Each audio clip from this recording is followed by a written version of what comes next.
Olá galera, eu sou o Raposa Colorida e estamos aqui para mais uma atualização do nosso canal. E dessa vez eu queria compartilhar com vocês um áudio, né?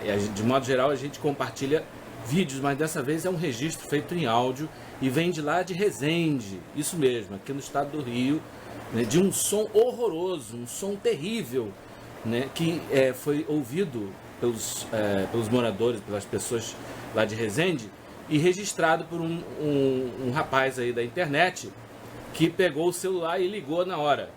Ok, gente? Eu vou deixar aí o áudio para vocês ouvirem, né? E refletirem sobre isso. No final, depois eu vou fazer um comentário, né? No caso eu vou fazer uma reflexão, né? Sobre o que está acontecendo no mundo e o significado que isso pode ter. Fica aí com o áudio.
Então, gente, esse foi o som tenebroso que foi escutado lá em Resende por milhares de pessoas e foi registrado pelo celular de alguém de lá. Então, gente, realmente é alguma coisa assombrosa que faz a gente refletir qual é o significado disso. Bom, as explicações são muitas, né? Tem aqueles que falam que é Blue Beam, tem aqueles que falam que é o HAARP, tem aqueles que falam que é um fenômeno natural causado pela magnetosfera do nosso planeta, até porque, né, diga-se de passagem, as sondas espaciais, elas captam essas ondas da eletromagnetosfera dos planetas que se comporta como um sinal de rádio. Só que acontece que você tem que ter, né, algum aparelho que faça decodificação para som audível. E onde estão os alto-falantes? Isso vale também para o HAARP, para a hipótese do HAARP, né, que lida com, digamos, a hipótese de transmissores de alta frequência e tudo mais. Todas essas hipóteses, meras especulações. No caso dos sons estranhos que estão sendo ouvidos em todos os lugares do mundo, eu acredito muito mais numa explicação verdadeiramente espiritual para tudo isso, né? E é isso que a gente vai tentar entender, né? Porque o final desse áudio é de um trovão, né? Você vê que o som, esse áudio que foi captado lá em Resende, ele termina com o estampido de um trovão, né? Isso me faz lembrar tudo que é dito no Apocalipse a respeito das vozes, né, dos trovões. Eu não sei, talvez você ache que não tem nada a ver uma coisa com a outra, mas vamos ao texto de Apocalipse, só lembrando, e eu vou falar aqui de religião e antes um parênteses.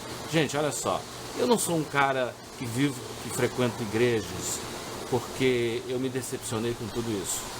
É muito fácil a gente abandonar a religião, abandonar a fé, porque existe um canalha como Silas Malafaia, porque tem um canalha como Eduardo Cunha, porque cada um usa a religião para a sua própria canalice, ou para, digamos assim, dar alguma justificação para as suas escolhas, né, imorais e tudo mais. Só que acontece que aí o grande perigo é a gente entrar no outro extremo, né? Ah, então eu vou ser ateu, né? Como se o ateísmo não fosse outra patifaria, né? Como se o ateu também não tivesse as suas canalices, né? Gente, tem pessoas que usam a religião para justificar a sua canalice e tem pessoas que usam a ciência. O religioso, né? O patife da religião usa a religião para justificar a sua patifaria. E o ateu, o patife lá da ciência, né, usa a ciência para justificar a sua patifaria, né? Então não tem isso. A canalice, a culpa não é de Jesus Cristo, a culpa não é de Buda, né? A culpa não é dos grandes mestres e educadores da humanidade do passado, de Confúcio, ou de Lao Tse, ou de Krishna, né? Ou de Shankaracharya, né? A culpa não é de nenhum desses grandes homens que foram educadores da humanidade. A culpa é da canalice humana, é da patifaria do ser humano, né? Você usa qualquer coisa para justificar, né, as suas escolhas imorais, as suas paixões, né, brutais e animais. O ser humano está cheio de paixões brutais e animais, a sua má inclinação, né? E muitos buscam o que for necessário para justificar as suas escolhas, né? Pode ser a arte, pode ser a filosofia, pode ser a religião, pode ser o que for, né? Então a religião não é culpada, nem a ciência. O problema não está na religião, está com os religiosos. O problema não está com a ciência, o problema está com os cientistas. O problema não está na arte, está com os artistas, né? O problema não está com a filosofia, está com os filósofos, né? O que a gente está vendo no mundo é o seguinte: existem os draconianos, não é gente do espaço, descendente extraterrestre, não. O draconiano é uma pessoa, um ser humano comum, é um draconiano. O que é o draconiano? É uma pessoa guiada pelo seu ego, pelas suas paixões animais, pela parte inferior, né? Pelas paixões inferiores do ser humano, né? A pessoa que faz, né, da regra, disso a regra da sua conduta, ou seja, justificar esse caminho de gratificar os sentidos, de gratificar seu lado animal, bestial, né, o lado bestial do ser humano, esse ego, né, draconiano que nós temos. Então o problema não está na religião, o problema está nos religiosos draconianos. O problema não está na ciência, está nos cientistas draconianos, né? Que eu também não posso generalizar, porque tem bons religiosos, tem bons cientistas, tem bons filósofos, né? Tem bons artistas, né? Bom, mas fecha parênteses. Então eu vou falar aqui de espiritualidade, que é a única forma que eu tenho para explicar esse fenômeno, né? Porque não tem outra explicação. Isso aí de magnetosfera, Raarp, Blue Beam, para mim não cola. Não cola. Isso tudo aí é especulação, né? Então vamos falar. Eu vou dar o meu ponto de vista, eu vou dar a minha leitura. Você acredita se você quiser. Se você não quiser ver esse vídeo até o final, tudo bem. é um direito que você tem. Eu estou apenas expressando o meu ponto de vista, né? Então, não é porque a gente está cansado de falsos religiosos, de hipócritas, né, que o problema está na fé ou na espiritualidade. Então, eu acho que a espiritualidade, né, sã, a religião sã, ela pode dar uma resposta para esses fenômenos. Eu acho que eles, né, são, sem dúvida alguma, um sinal e uma advertência. Gente, eu queria ler o livro de Apocalipse. Está escrito assim, Apocalipse 10, versículos de 1. Vou começar aqui com o versículo 1 e vou ler até onde for necessário. Então diz assim, o capítulo 10 de Apocalipse: E vi um outro anjo forte descendo do céu, circundado por uma nuvem, e o arco-íris sobre a sua cabeça, e sua face como o sol, e seus pés como colunas de fogo. E tinha em sua mão um livrinho aberto, e pôs seu pé direito sobre o mar e o esquerdo sobre a terra, e gritou com grande voz, assim como um leão ruge. E quando gritou, proferiram os 7 trovões e as suas vozes. Então, e quando gritou, proferiram os 7 trovões as suas vozes. E quando os 7 trovões proferiram as suas vozes, eu ia escrever, e ouvi uma voz do céu que me dizia: sela as coisas que os 7 trovões proferiram, e não as escrevas. E o anjo que vi estando sobre o mar e sobre a terra ergueu sua mão para o céu e jurou pelo que vive nos séculos dos séculos, o qual criou o céu e as coisas que nele estão, e a terra e as coisas que nela estão, e o mar e as coisas que nele estão, que não haverá mais tempo.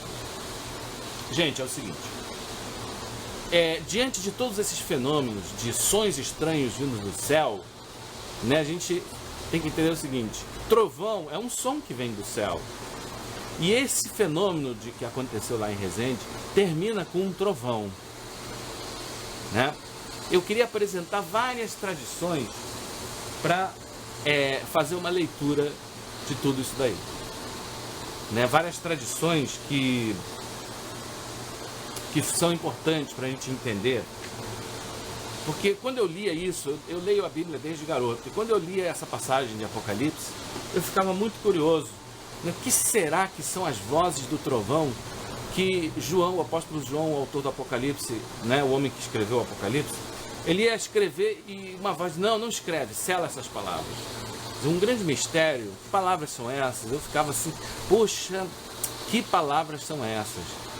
Mas quando a gente realmente busca, está imbuído de uma busca verdadeira, a resposta vem. Porque a própria providência de Deus provê a sabedoria e a luz para aqueles que a buscam. E a buscam com discernimento, né? Então, anos depois, mas isso já tem alguns anos, eu descobri a Cabala judaica, né? Eu descobri várias formas, várias fontes, várias revelações, né, que elucidam esse texto. Agora, por que eu escolhi esse texto? Eu escolhi pelo seguinte, porque tem duas coisas. Voz de trovão é a primeira coisa. A segunda, né, que essas vozes falam, comunicam coisas, né? A gente está vendo vozes no céu, vozes no sentido figurado, ou seja, sons estranhos que vêm do céu. Esses sons estranhos que vêm do céu são vozes no sentido de que elas querem nos comunicar alguma coisa. Em que sentido? Que esses fenômenos, eles têm um significado. Eles estão querendo comunicar alguma coisa para a humanidade. Existe uma mensagem para a humanidade. E é possível que no conteúdo mais místico e esotérico das religiões esteja a resposta. E é isso que a gente vai analisar. Uma das fontes que eu descobri foi a Cabala judaica. A Cabala judaica, ela tem vários livros que são a sua referência, ou seja, os livros de sabedoria. Entre eles estão o Sefer Yetzirah, né, um livro escrito há milênios, o Sefer HaZohar, né, o livro do esplendor, e também tem um outro livro, além de outros, que eu não vou mencionar todos, o Sefer HaBair. Sefer do hebraico quer dizer livro, e Bair quer dizer luz, né? E o brilho. Então, o livro do brilho, né, do esplendor, até uma tradução parecida até com Zohar, né? Então, e eu consegui, por alguma razão que eu não entendo muito bem, porque esse livro é muito difícil de ser achado, uma tradução para o português, coisa rara que você não acha mais, né? Eu achei isso, né, numa livraria há muito tempo atrás, muitos anos atrás, já deve ter mais ou menos uns 14 anos que eu adquiri esse livro. E sem querer eu descobri que esse livro fala das vozes de 7 trovões, né? Isso foi para mim muito esclarecedor, porque a resposta estaria no Salmo 29, né? Então eu não vou ler aqui o Salmo 29, mas esse Salmo 29 fala de 7 vozes do trovão, né? Fala da voz do Senhor que aparece 7 vezes. Isso no contexto de Êxodo 20:15, né? Porque no livro de Êxodo 20:15 está assim: e todo o povo ouviu as vozes, né? Isso é no contexto das vozes que relampejavam, os trovões que relampejavam no Monte Sinai, quando o povo de Israel foi para o deserto, né? A glória de Deus se manifestou no Monte Sinai através de relâmpagos e trovões. Olha que coisa interessante. E ali no texto de Êxodo diz assim: e todo o povo viu, não é nem ouviu, todo o povo viu as vozes, né? E esse trecho do Bahia vai tentar esclarecer essa visão. Então diz assim: qual é o significado do versículo de Êxodo 20:15? E todo o povo viu as vozes. São as vozes sobre as quais falou o rei Davi. Está, portanto, escrito, Salmos 29:3. A voz de Deus está sobre as águas, e o Deus glorioso, troveja. Essa é a primeira voz, a voz de Deus sobre as águas. A segunda voz, Salmo 29:4, a voz de Deus vem com força. A respeito disso está escrito, Isaías 10:13. Pela força da minha mão fiz isto. Está similarmente escrito, e também minha mão fundou a terra. A terceira voz é Salmos 29:4, a voz de Deus no esplendor. Está escrito também, Salmo 111:3, sua obra é esplendor e majestade, e sua justiça permanece para sempre. A quarta voz é Salmos 29:5, a voz de Deus despedaça os cedros. Esse é o arco que despedaça os ciprestes e os cedros, né? E aqui cabe um comentário. O cedro do Líbano é uma madeira dura, né? Isso se refere à arrogância do ser humano, né? Se refere ao orgulho, né? É como o faraó, né? Que não se arrependeu, é aquela pessoa que permanece renitente, teimosa, né? É como diz o osso duro de roer ou madeira dura, né? A pessoa teimosa, fala da dureza de coração da humanidade de hoje, né? Então aqui diz, a voz de Deus despedaça os cedros, né? Este é o arco que despedaça os ciprestes e os cedros.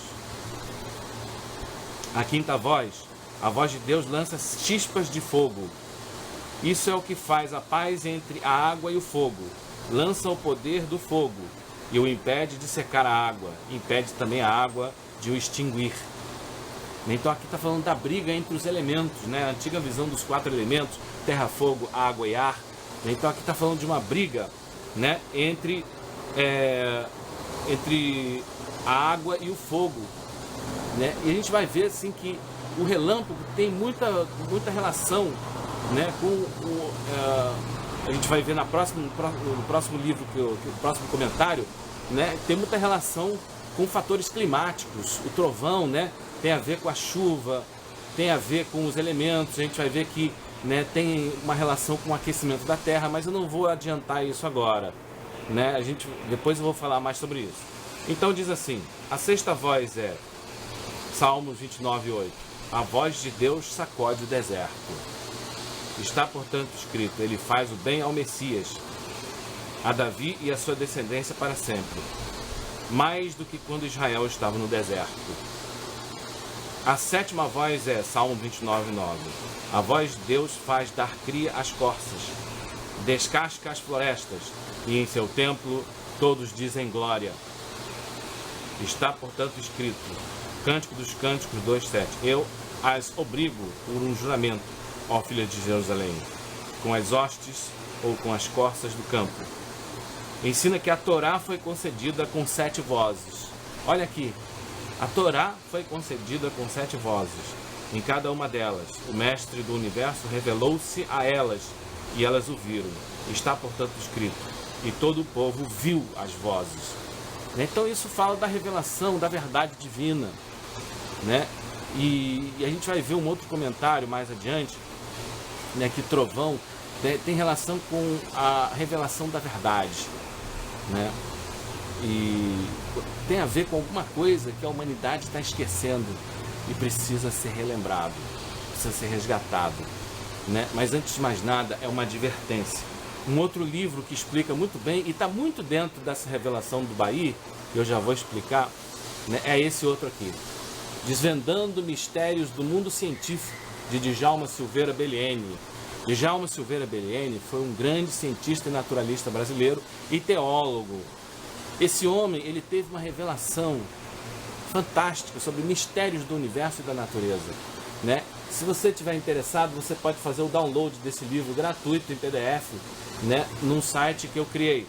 Aliás, tem mais de um, né, em vários lugares. Eu vou colocar na descrição do vídeo o link para a página onde você pode fazer o download gratuito desse livro, né? E nesse livro diz o seguinte, que o relâmpago é um agente equilibrador da temperatura, né?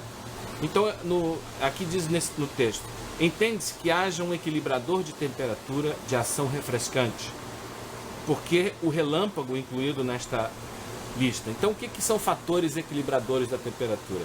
Tem a ver com essa briga entre fogo e água, né? O aquecimento global, existem fatores que impedem que o aquecimento global chegue a um nível muito grande, a ponto de torrar a gente, são a água que está espalhada pelo planeta.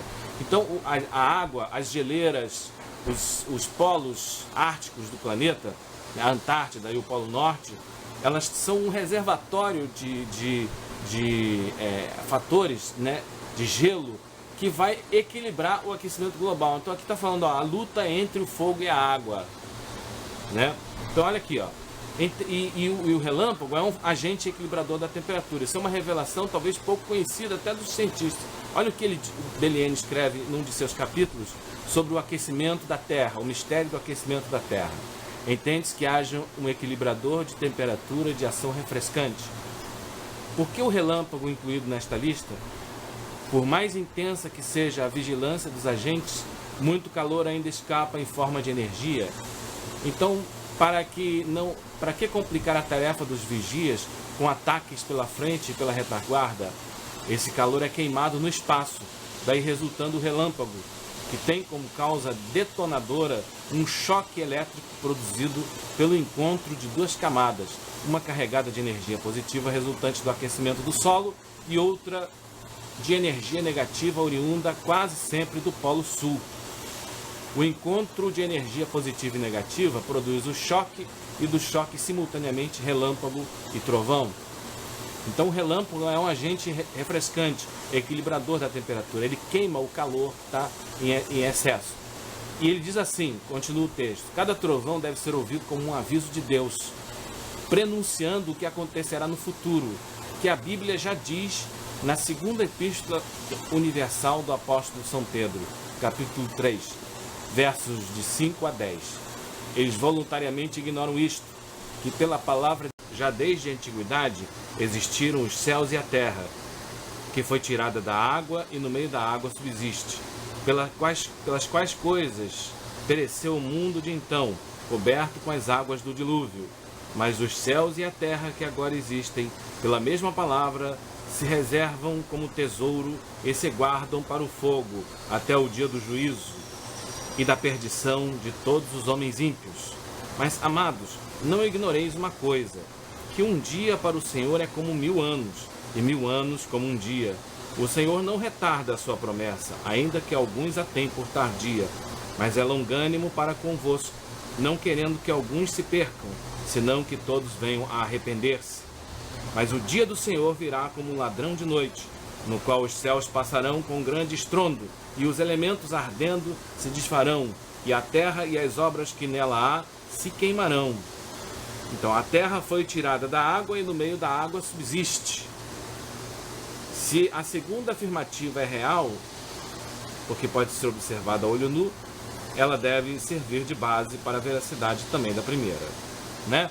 Então, gente, notem que o texto que foi mencionado aqui por Beliene fala que a Terra vai terminar em fogo, né? No contexto da revelação trazida por Beliene, gente, o aquecimento global não está sendo causado por algum efeito estufa, pela poluição, não é nada disso. O que está causando o efeito global é porque o núcleo da Terra o que está causando é que o núcleo da Terra está superaquecendo. Isso, porque está havendo reações de fissão nuclear no núcleo do planeta Terra. Dito de outro modo, o núcleo da Terra está se desintegrando. E essa desintegração está liberando energia que está sendo emanada em forma de calor. E esse calor está subindo para a periferia. O que vai acontecer com o nosso planeta no futuro é que a Terra, como a Terra está morrendo energeticamente, está perdendo massa e, portanto, gravidade, está havendo um processo de descompressão gravitacional, o núcleo terrestre está se desintegrando e futuramente pode haver uma explosão, isso mesmo, uma explosão que vai liberar calor muito grande a ponto de torrar tudo que está na Terra. Gente, o que está acontecendo é isso, a causa do aquecimento global é que o nosso planeta está morrendo energeticamente, né? É um processo termodinâmico, é um processo de morte energética e com liberação de energia calorífica, né? Que é o que está acontecendo né? Que está provocando o aquecimento global. E foi isso que aconteceu com Marte, né? Marte foi um planeta como a Terra no passado, um planeta fértil, um planeta com mares, rios, florestas, pessoas, né? Mas ele morreu energeticamente, né? Agora é a Terra que está caminhando para um fim semelhante, né? A gente espera que haja alguma coisa, que aconteça algo nesse meio, né? Nesse momento, no meio do caminho, digamos assim, que possa reverter esse quadro, né? A gente vai depois fazer um vídeo falando, né, do que vai acontecer no futuro no planeta, segundo algumas profecias, né? E eu acho que cabe colocar. Então, gente, segundo Beliene, cada relâmpago, cada trovão deve ser visto como uma advertência, né, de que a Terra ela pode acabar, pode se destruir por causa do desequilíbrio entre fogo e água que foi visto ali no Bahia, que nós vimos ainda há pouco na leitura, né, sobre o significado das vozes do trovão. Então é isso, gente. Tem muita coisa mais que eu poderia falar, mas que tornaria o vídeo muito grande, muito maçante. A gente fica com isso por enquanto. Essas coisas todas que eu já falei já podem dar um nó na cabeça da gente. Então vamos encerrar o nosso vídeo por aqui e até a próxima, se assim Deus permitir. Até mais.